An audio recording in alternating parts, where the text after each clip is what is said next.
দেখুন, পড়ুয়াদের ট্যাবের টাকা গায়েব, অন্যের অ্যাকাউন্টে চলে গিয়েছে। এই ঘটনায় এখনো পর্যন্ত কিন্তু রাজ্য পুলিশ বেশ কয়েকজনকে গ্রেফতার করেছে। আর এবার ট্যাবের টাকা গায়েবের জেরে আবাসের টাকা নিয়ে সতর্ক রাজ্য সরকার। তালিকাভুক্তদের টাকা দিতে রাজ্যের সুরক্ষা বলয়। সাইবার প্রতারণা ঠেকাতে বিশেষ পোর্টাল খোলা হয়েছে। পোর্টাল তৈরি করলো পঞ্চায়েত ও গ্রামোন্নয়ন দপ্তর।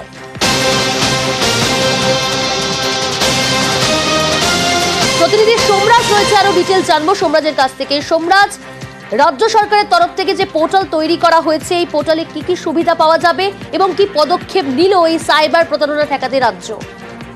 দেখো, তুমি জানো যে 15ই ডিসেম্বরের পর থেকেই রাজ্য সরকার আবাসের প্রথম কিস্তির টাকা দেবে যারা নির্বাচিত উপভোক্তা হবেন তাদেরকে। আর এই নির্বাচিত উপভোক্তার টাকা দেওয়ার জন্য তাতে কোনো সাইবার প্রতারণার শিকার না হয় তার জন্য বেশ কিছু পদক্ষেপ নিয়েছে রাজ্যের পঞ্চায়েত দপ্তর প্রথমত একটি সুরক্ষা বলয় তৈরি করেছে। এই সুরক্ষা বলয় বলা হচ্ছে এই কারণেই, তার কারণ যেটা দেখা যাচ্ছে যে পঞ্চায়েত দপ্তরের তরফে একটি পোর্টাল তৈরি করা হচ্ছে। এই পোর্টাল দিয়েই যারা নির্বাচিত উপভোক্তা হবেন এই আবাসের বাড়ি পাওয়ার জন্য তাদেরকে সরাসরি SMS করে জানিয়ে দেওয়া হবে যে তারা নির্বাচিত হলেন আবাসের টাকা পাওয়ার জন্য। তারপর উপভোক্তা অর্থাৎ যারা নির্বাচিত উপভোক্তা হবেন তাদের অ্যাকাউন্ট ভ্যালিডেশন করার জন্য গ্রাম পঞ্চায়েত ধরে ধরে ক্যাম্প করা হবে।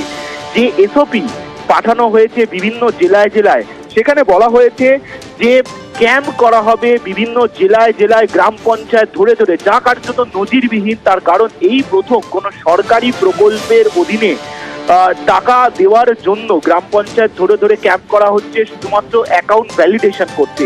এই অ্যাকাউন্ট ভ্যালিডেশন করার কারণ একদমই হচ্ছে, যেহেতু তুমি দেখেছো তরুণের স্বপ্ন প্রকল্পে ছাত্রছাত্রীদের টাকা গায়েব হওয়ার ঘটনা, আর সেই কারণেই মনে করা হচ্ছে রাজ্যের পঞ্চায়েত দপ্তর কোনো ঝুঁকি না নিয়েই কার্যত এই গ্রাম পঞ্চায়েত ধরে ধরে অ্যাকাউন্ট ভ্যালিডেশন করবে। এই অ্যাকাউন্ট ভ্যালিডেশন কিভাবে হবে না, যে পোর্টাল করা হয়েছে সেই পোর্টাল থেকেই SMS করে জানিয়ে দেওয়া হবে নির্বাচিত উপভোক্তাদের যে তার এলাকায় কবে BDO বা স্থানীয় গ্রাম পঞ্চায়েতের আধিকারিকরা অ্যাকাউন্ট ভ্যালিডেট করতে ক্যাম্প খুলবেন। শুধু তাই নয়, এই ক্যাম্পগুলিতেই যারা উপভোক্তা আসবেন তাদের নাম, ব্যাংকের সমস্ত তথ্য যাচাই করে তারা সম্মতি দেবেন, অর্থাৎ উপভোক্তারাই সম্মতি দেবেন, তারাই তাদের আধার নম্বর দেবেন এবং তারপর উপভোক্তার যে আধার নম্বর তার সঙ্গে গোটা বিষয়টি সংযুক্তিকরণ হবে।